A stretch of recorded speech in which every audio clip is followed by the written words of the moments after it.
উফ, এইবার এমন একটা দাও মারবো না যে কৃষ্ণচন্দ্র কেঁদে কুল পাবে না। কিন্তু সেটা একমাত্র সফল হবে যদি কৃষ্ণনগরের মন্ত্রী আমাদের পাশে থাকে। আরে ও তো মোহর ছাড়া আর কিছুই চেনে না, ওকে খবর দিয়েছি এক্ষুনি এলো বলে। রাজামশাই, কৃষ্ণনগরের মন্ত্রী এসেছেন। ওকে ভেতরে পাঠিয়ে দাও। প্রণাম খাম্বাজরাজ। এ কি রানীমা, আপনি? আমি তোমাদের কৃষ্ণনগরের রানীমা নই, আমার নাম ললনা। আমি হরেক রকমের গলায় কথা বলতে পারি। এটা আমার আসল গলা। ওরে বাবা রে বাবা রে বাবা, আপনি তো প্রতিভার জলজ্যান্ত রূপ। একে আপনি কোথা থেকে পেলেন খাম্বাজরাজ? বেশ কিছুদিন আগে একটা যাত্রা দেখতে গিয়ে ললনার সাথে পরিচয় হয়। ওর ব্যাপারে সবকিছু জানার পরে আমার মাথায় একটা বুদ্ধি খেলে যায়। তাই আপনি আমাকে ডেকে পাঠিয়েছেন, তাই তো? একদম তাই। আমার একটা পরিকল্পনা আছে। ছলে বলে কৌশলে ওই কৃষ্ণনগরের আসল রানীকে কিছুদিনের জন্য বাইরে পাঠাতে হবে, আর সেই সুযোগে সেসব দায়িত্ব আমার ওপরে ছেড়ে দিন। আমি নিজের দায়িত্ব নিয়ে ললনাকে কৃষ্ণনগরের রানীর সমস্ত আদব কায়দা শিখিয়ে দিয়েছি। এখন শুধু আমি বাকি ব্যাপার নিয়ন্ত্রণ করব। এখন মহারাজ বাৎসরিক হিসেব নিয়ে ব্যস্ত, তাই রানীমা চলে যাবেন আর তার বদলে ঢুকবে ললনা দেবী। তাহলে আর দেরি কেন? আজ রাতেই বেরিয়ে পড়ো। আর যদি আমার পরিকল্পনা অনুযায়ী এগোতে পারো তাহলে কিছুদিন পরে তুমি হয়ে উঠবে কৃষ্ণনগরের রাজা। আমার কত দিনের আশা। চলুন তাহলে। হ্যাঁ চলুন, রাজবাড়ির বাকি ব্যাপার যেতে যেতে বুঝিয়ে দেব। রানীমা কিভাবে কথা বলেন, কাকে কি বলে ডাকেন, রাজবাড়ির কোথায় কি আছে সব।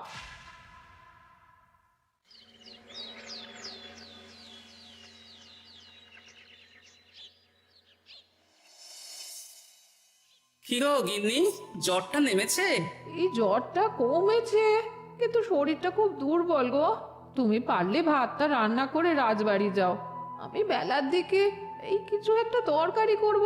না না গিন্নি, তোমাকে এই শরীরে রান্না করতে হবে না। আমি তরকারির সবজি কুটে রাখছি। হ্যাঁ, ওই পুঁটির মাকে বলে রাখবো, ও এসে রান্না করে দেবে। তাহলে তো ভালোই হয়, জ্বরে একেবারে শরীরটা দুর্বল করে দিয়েছে গো। হ্যাঁ, তুমি বিশ্রাম নাও গিন্নি, আমি রান্নাঘরে যাই।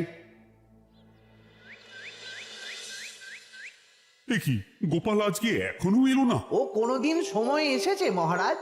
ওকে তাড়িয়ে আপনি একটা কাককে রাজসভায় রাখলেও সে সময়ে আসবে। আসলে গোপালের গিন্নির খুব জ্বর, আমি দেখে এসেছি। তাই হয়তো ওর গিন্নির সেবা শুশ্রূষা করতে গিয়ে গোপালের দেরি হচ্ছে। তোমাকে আর গোপালের হয়ে কাসুন্দি গাইতে হবে না। এই তোমরা থামো তো। একটু দেরি হয়ে গেল মহারাজ। আসলে গিন্নির খুব জ্বর, তাই কিছুটা রান্না করে এলাম। আচ্ছা আচ্ছা আচ্ছা, তা এখন তোমার গিন্নির শরীর কেমন আছে? আগের থেকে ভালো আছে মহারাজ, জ্বরটা কমেছে, কিন্তু শরীর খুব দুর্বল। বেশ বেশ, একটু যত্নআত্তি করো। যাই হোক, আজকে সারা বছরের খরচের হিসেব আর আগামী অর্থনৈতিক বছরের প্রকল্প নিয়ে আলোচনা হবে। আলোচনা শুরু করা হোক। বিগত অর্থনৈতিক বছরে বিভিন্ন খাতে মোট খরচ হয়েছে 15,700 মোহর, আর বিভিন্ন কর বাবদ উপার্জন হয়েছে 22,000 মোহর। তাহলে তো মহারাজ ভালোই লাভ হয়েছে। এবার আমাদের দিকে একটু নয়ন মেলে তাকালেই হয়। সেসব তো দেখবই, কিন্তু তার আগে আমি মন্ত্রীর সাথে বিগত বছরের সব খরচ নিয়ে হিসেবে বসবো। হ্যাঁ, বেশিরভাগ দায়িত্ব তো মন্ত্রীমশাইয়ের কাঁধেই থাকে, তাই উনি কোনো হিসেবে জল দিয়েছেন কিনা সেটাও পরখ করে নেওয়া যাবে। এত কাজের চাপ যাচ্ছে কদিন, শান্তিতে ঘুমোতেও পাচ্ছি না। মন্ত্রী, তুমি আজ বিকেলে রাজবাড়িতে চলে এসো। বিগত অর্থনৈতিক বছরের হিসেবগুলো একবার দুজনে বসে মিলিয়ে নেব। আচ্ছা মহারাজ, যা করার তাড়াতাড়ি করে নিতে হবে। এখন দেরি করলেই এই বছরের প্রকল্পগুলো শুরু করতে দেরি হয়ে যাবে। মহারাজের জয় হোক। বলো প্রহরী, তুমি কি কিছু বলবে? মহারাজ, একজন কালো চাদর মুড়ি দেওয়ার লোক এলেন আর আমার হাতে এই চিঠিটা ধরিয়ে দিয়ে চলে গেলেন। এই গরমে চাদর মুড়ি? অদ্ভুত লোকটা, কি রে বাবা? সর্বনাশ! কি হলো? তোমাদের রানীমার জ্যাঠামশাই খুব অসুস্থ, তাই পরিবারের সবার সাথে দেখা করতে চান। ও মা গো, আজ সভা এখানেই শেষ। এইবার শুরু হবে আসল খেলা। কি বলছেন মহারাজ? হ্যাঁ রানী, আমাকে এক্ষুনি জ্যাঠামশাইয়ের কাছে যাওয়ার বন্দোবস্ত করে দিন মহারাজ। কিন্তু রানী, তোমার জ্যাঠামশাইয়ের বাড়ি কৃষ্ণনগর থেকে ঘোড়ার গাড়িতে গেলেও তো 1.5 দিন সময় লেগে যাবে। এদিকে আমার এত কাজের চাপ। আপনি বরং কয়েকদিন পরে আসুন, আমাকে এক্ষুনি যেতে হবে মহারাজ। বেশ বেশ, আমি তোমার যাওয়ার ব্যবস্থা করছি। সাবধানে যেও রানী, আমি 2-3 দিনের মধ্যেই আসছি।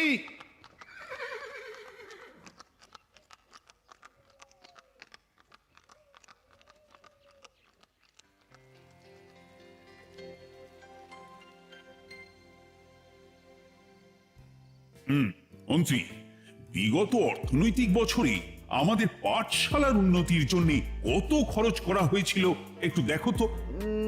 সব মিলিয়ে মোট 150 মোহর মহারাজ। কিন্তু আমার এখানে তো 170 মোহর দেখাচ্ছে। 170 মোহর? তা কি করে হয়? একই রানীমা, আপনি ঘোড়ার গাড়ি করে গেলেন আর হেঁটে চলে এলেন? সে আমার ব্যক্তিগত ব্যাপার, তুমি তোমার কাজ করো।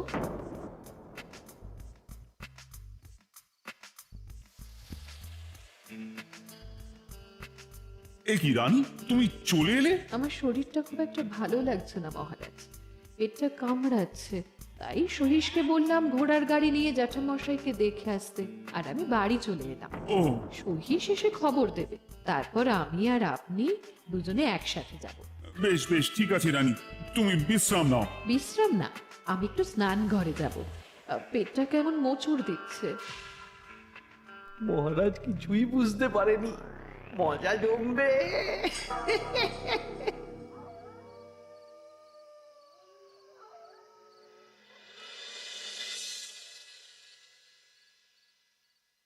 এ কি রানী, তুমি তোমার সব গয়না গাটি বের করছো কেন? আমার আর এই পুরনো নকশার গয়না পছন্দ নয় মহারাজ, ভাবছি কালকে সকালবেলা এই গয়নাগুলো শ্যাকরাকে দিয়ে শহুরে নকশায় নতুন গয়না বানাবো। কিন্তু এগুলো তো তোমার সবই পছন্দের গয়না। কিন্তু মহারাজ আমি ভেবে দেখলাম এই গয়নাগুলো সবই বড্ড ভারী গয়না, আমি শহুরে আধুনিক নকশার হালকা গয়না পরবো।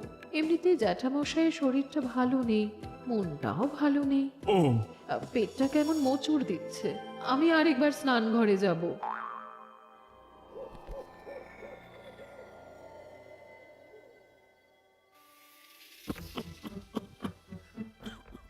ওই তো মন্ত্রী মশাই এসেছে।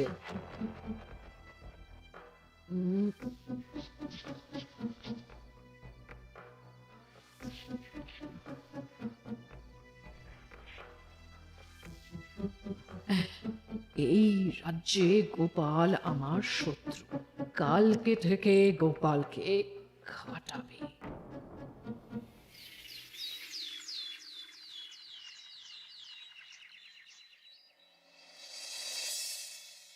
হায় হায় হায়, কি হলো রানী, কি হলো? গতকাল রাতে আমার সমস্ত গয়না চুরি হয়ে গেছে। বলো কি প্রহরী? বলুন মহারাজ। গতকাল রাতে রানীর সব গয়না চুরি হয়ে গেছে। তুমি আরেকজনকে নিয়ে এক্ষুনি খোঁজ করা শুরু করো। যথাজ্ঞা মহারাজ।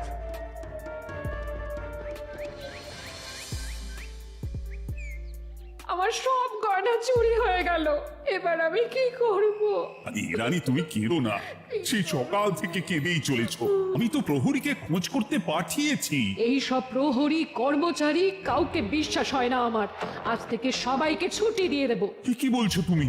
সবাইকে ছুটি দিয়ে দিলে রাজবাড়ির কাজ কে করবে? কেন?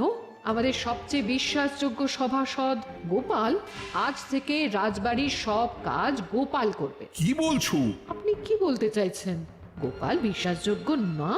হ্যাঁ, গোপাল আমার সবচেয়ে প্রিয়, ওর চেয়ে বিশ্বাসযোগ্য আর কেউ নেই। কিন্তু কোনো কিন্তু না, বলবেন আপনার আদেশ। এক্ষুনি গোপালকে ডেকে পাঠান। যেমন তোমার ইচ্ছে। গোপাল, গতকাল রাতে রানীর সব গয়না চুরি হয়ে গেছে, তাও আবার ঘরের ভেতর থেকে। আমি চাই তোমার মতো বিশ্বাসযোগ্য লোকই রাজবাড়ির সমস্ত কাজ করুক। মানেটা ঠিক বুঝতে পারলাম না রানীমা। মানে আমি রাজবাড়ির বেশিরভাগ কর্মচারীকে ছুটি দিয়ে দিচ্ছি, তার বদলে রাজবাড়ির কাজ করবে তুমি। কিন্তু কোনো কিন্তু না, রাজসভার ভাড়ামো অনেক হয়েছে। এবার থেকে তোমার কাজ বাসন মাজা, ঘর মোছা, কাপড় কাচা, পুরো রাজবাড়ি ঝাঁট দিয়ে পরিষ্কার করা। এই সেরেছে। যাও, রান্নাঘর থেকে বাসন নিয়ে পুকুর পাড়ে গিয়ে বাসন মাজবে। এ কি গোপাল, রাজসভা থেকে সোজা পুকুর পাড়ে? এ কি হয়েছে নাকি? খুব হাসি পাচ্ছে না? হাসি তো পাবেই, নতুন রানীমা আসার পরে তোমার এই হাল করে ছেড়ে দিল। নতুন রানীমা? না, আসলে ঘটা বলতে চাইছে রানীমা তোমাকে নতুন চাকরি দিয়ে এই হাল করলো। যা হয়েছে ভালো হয়েছে, আমার পেছনে না লেগে নিজের কাজ করুন যান। কোথায় কি বলতে হয় জানিস না নাকি? অভ্যেস নেই তো, তাই মুখ ফসকে বেরিয়ে গেছে।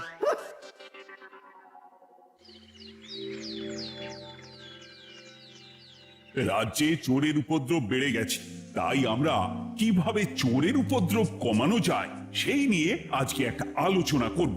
কিন্তু মহারাজ, রাজসভায় এখনো তো সবাই আসেনি। এই তো এসে গেছি। ওই রাজবাড়ির জামা কাপড় কাচ্ছিলাম।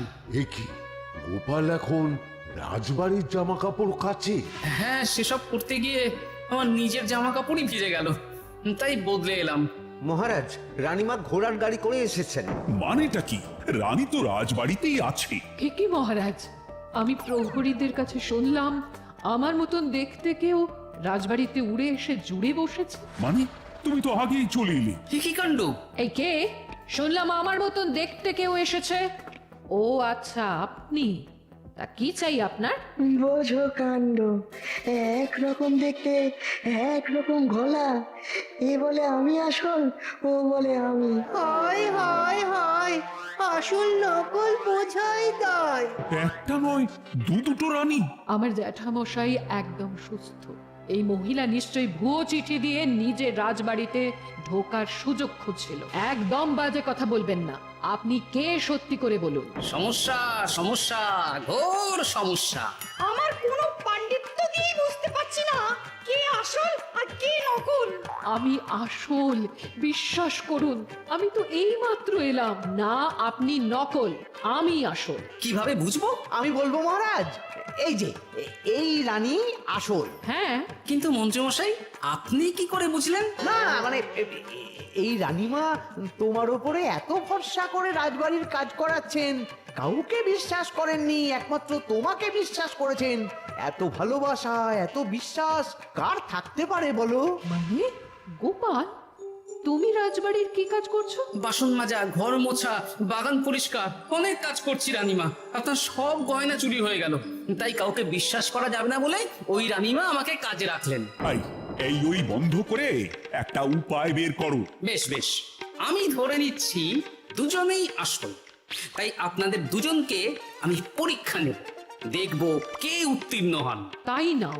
আপনারা দুজনেই তো সেনাপতিকে চেনেন, বলুন তো সেনাপতির আসল নাম কি? সনাতন সেন। আচ্ছা, আপনাদের বাপের বাড়ি কোথায়? বিজয়গড়। দূর দূর, গড়গড় করে সবই বলে দিচ্ছে। এভাবে হবে না, অন্য কোনো উপায় ভাবো। বেশ, সেনাপতি তলোয়ার দাও তো। দিচ্ছি। এই নিন, এই তলোয়ার দিয়ে মহারাজকে মেরে ফেলুন। আপনাদের মধ্যে কে মারতে চান বলুন। এসব তুমি কি বলছো গোপাল? মহারাজ আমার পতি পরমেশ্বর, ওনাকে আমি মারতে পারি? আমি স্বপ্নেও ভাবতে পারিনি গোপাল তুমি এই জঘন্য কাজ আমাকে করতে বলবে। আমি নিজের প্রাণের আহুতি দিতে পারি, কিন্তু মহারাজের গায়ে একটা আঁচড়ও দিতে পারবো না। উফ, খাম্বাজরাজ বেছে বেছে এক ধুরন্ধর নারীকে পাঠিয়েছেন, কোনো জবাব নেই। আমি বুঝতে পারছি না মহারাজ, এনাদের হাবভাব, কথাবার্তা, রূপ সবই একরকম। তবে যিনি ঘোড়ার গাড়ি চেপে এখন ফিরলেন, তিনি আসল হলেও হতে পারেন। আমি আসল, বিশ্বাস করুন। বললেই হলো? আসল হলে প্রমাণ করুন। বেশ, আজকে আর মাথায় কিছু আসছে না। আমি কাল আসব। ততক্ষণ আপনারা দুজনে রাজবাড়ির দুটো ঘরে থাকুন। কি ছক মারিতে পড়লাম রে বাবা।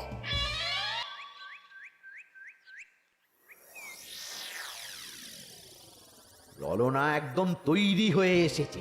দারুণ মজা হচ্ছে বলুন। এবার শুধু একবার আসল রানীকে সরিয়ে ললনা যদি রানী হয়ে যায়, তাহলে রানীর গয়নার মতন সব আমার হাতে চলে আসবে। তারপর কি হবে? তারপর ধীরে ধীরে মহারাজকেও কায়দা করে সরিয়ে দেব, আর খাম্বা